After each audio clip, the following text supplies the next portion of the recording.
Yeah, so my first day in Brazilian Jiu-Jitsu, my coach told me that there were like three styles of Brazilian Jiu-Jitsu. Brazilian Jiu-Jitsu for self-defense, Brazilian Jiu-Jitsu for um, more the sportive, Brazilian Jiu-Jitsu with the gi. And there was the Brazilian Jiu-Jitsu, the submission grappling that was more towards vale tudo.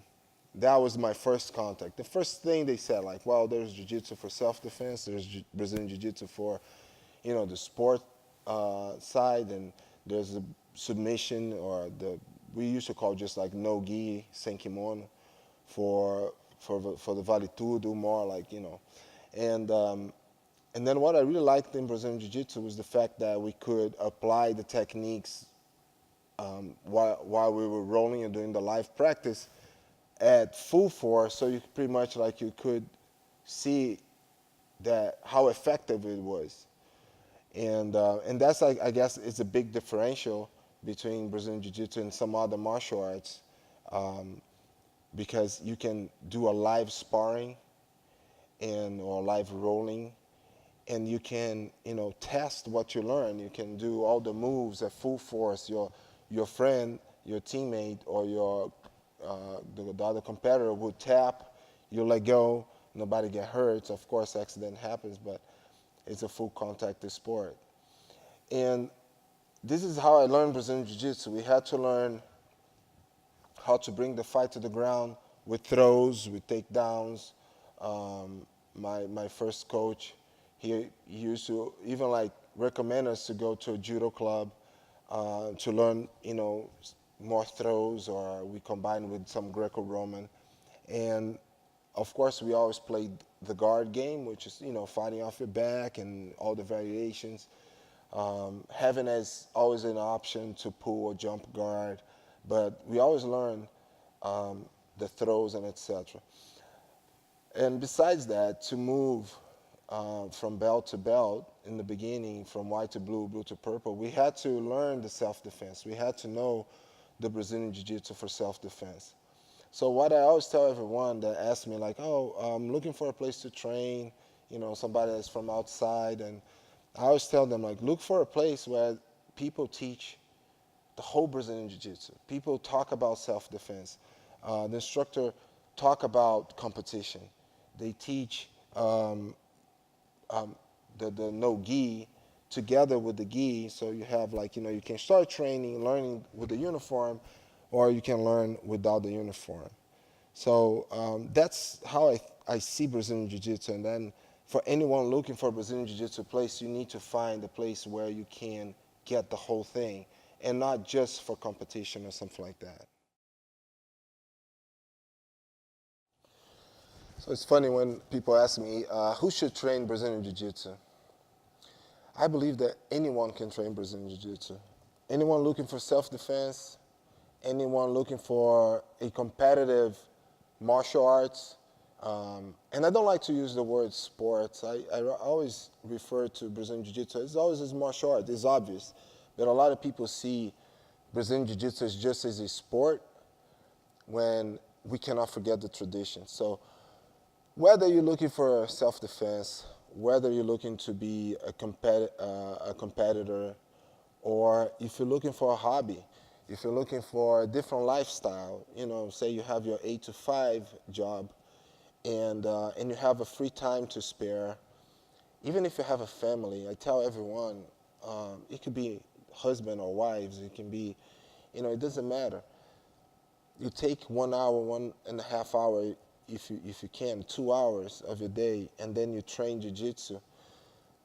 That would teach you so much. I always say to everyone, when you row, it's almost if you took your whole life in 6 minutes and you put on the mats, and that's your life is right there. Sometimes you're on top, you're in a good position, and everything is working out well, and you working your techniques and everything. Just in life, sometimes everything is going on and everything is great, but sometimes you're on the bottom, and in the worst situation you could imagine. Like, you look at you take a look in where you are and you feel like, dude, like, how am I gonna get out of here? And how am I gonna overcome the situation? And the other guy's trying to choke you, and what are you gonna do? You're gonna give up? Or you're gonna resist and you're gonna try to see if you can get out up to when you realize, okay, now it's time to start over. But that's the tapping, you know? That's what the tapping is. It's like, a guy's choking you, you try, you don't give up. You try to defend. You try to get in a better position. You try to, you know, pull the arm that's trying to choke you or trying to fight an arm lock or whatever. And when you realize, okay, there's no escape, it's time to start over. Or you escape and you're going to overcome the situation. So that's one of the reasons why I feel like people should train Brazilian Jiu-Jitsu, because in 6 minutes, 10 minutes, 5 minutes, it doesn't matter. You take a picture of your life and the up and downs and the quick turns. Sometimes you can be in a great position. You're fighting, you're on top. But what happened? This guy do a quick move and all of a sudden like you get caught by surprise. So you train your mind to find the exits to many bad situations. So we can teach a 4-year-old kid to learn the traditions of martial arts. You can teach a 60-year-old man that could be thinking, or 65 or 70-year-old, they could think, I cannot do this anymore. If you find the right place to train, if you find the right instructor and the right teammates, you can do Brazilian Jiu-Jitsu no matter your disability. Of course, there are like some things that are going to make it harder, but I've seen blind kids, I've seen people with hearing impairment, I've seen people without a limb, I've seen people without 2 limbs, I've seen all kind of disabilities that we would think like, oh, there's nothing for this guy, and still, or for this girl, and still they can find in Brazilian Jiu-Jitsu a great outlet. Like I said, whether if you want to learn for self-defense, if you're a girl, if you're a guy, if you're a kid, whether you're looking for a competitive martial art, so a martial art that you can go test your techniques on the mats. So I think Brazilian Jiu-Jitsu offers all of that.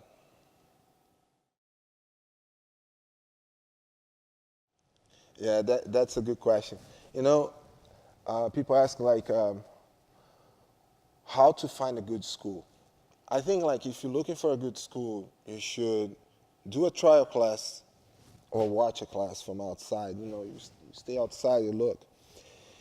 And in my opinion, you got to see if the school has some traditions, you know, if people bow when they get on the mat, if people bow when they get out of the mat, if they keep their uniforms, you know, organized and tight, if they shake hands in the beginning of the class and after the class, I mean, or whatever tradition, it will tell you a lot of things about the school.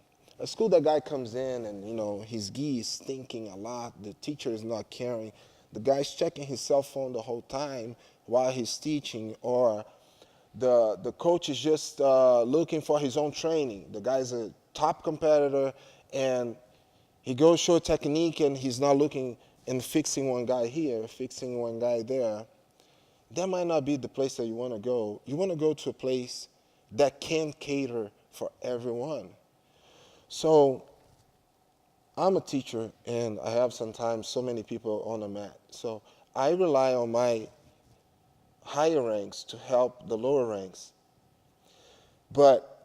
And especially the beginners. And here, and I know so many good schools that do like that too. You don't even need to tell them, like, you know, you go, a new guy come in and a higher rank, hey, I'm Rick, nice to meet you, you know, I'll help you out.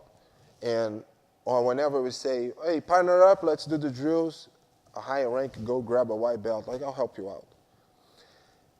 I always tell everyone, I wish we could take a video and a picture of everyone that walked through my door there for the very first time, and show them 5 years later, 10 years later, hey, look how clumsy, out of shape, and, out of place you were, and all of a sudden now you look at where you got. So don't forget where you came from.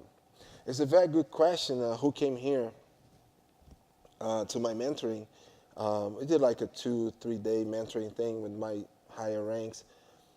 So 3 questions I made to everyone, and then it helped. And I think everybody can do the same. I told them, close your eyes, go back to your first day in Jiu-Jitsu, and now try to remember who was the first person to give you some help. So the first person, forget about the instructor, forget about me if it was me, but try to remember who was the first guy, and try to remember what you learned, your first technique. So just 3 things, like remember you walking through the door, putting your gi or whatever gi you got from us, that will let you wear, and remember who was the first guy, how he treated you, and what was your first technique, right? Who can remember that? But when you're a black belt, I remember the first guy I trained with his name was Irapuan. He was a purple belt. It was at Buddha's school, my first coach back in Brazil. And I learned a scissor sweep, and I learned Americana from the mount, and I learned cross choke from the mount. And I still remember, this has been like over 20 years ago, and I still remember who helped me, the name of the guy, I know the name of the technique. I remember how helpful he was. So I feel it's my obligation, and it had been my obligation, especially when I was still a student, to pass along what I got good from everyone that helped me in the beginning. So it's the same story, like I always tell everyone, you get something that tastes bad, and everybody have that thing like, oh, this tastes horrible. Oh, you want to try? Just a few people will get like a really nice piece of chocolate, say, and they're going to say, oh my God, this is so awesome. I love this chocolate. You want a piece? So I guess like in Jiu-Jitsu, and in martial arts in general, that's our opportunity to be better people when we pass that along. So that's what you have to look for when you go to a school. Look how your teacher, the teacher or the professor or master treat the students, how the students treat the other students. And it should not be a cult. Jiu-Jitsu is not about being cultish. It's a lifestyle. But I am no preacher. I'm not general. I always keep saying that. And I had some problems in the past with some people that wouldn't get it. But whatever. Some people won't get it.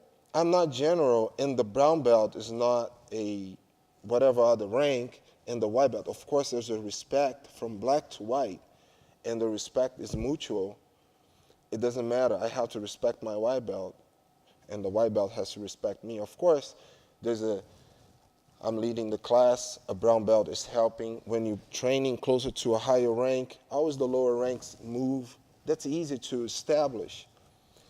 But the respect is mutual. And you have to stay outside when you're going there and you're watching the first class, or when you're doing the first class. Don't focus just on a technique. Focus on everything that is going around. See how people are treating each other. When they're rolling, you're probably not going to be rolling the first day. So when you're rolling, take a look how people shake hands. Take a look like how the guy that got tapped react. If it's like, oh man, that was good. If the guy was like, oh damn it. And then you find a good environment for you to learn. And that will determine how far you can go in Brazilian Jiu-Jitsu. Because with a good team, a good school, you can go really far. And you can do this for the rest of your life.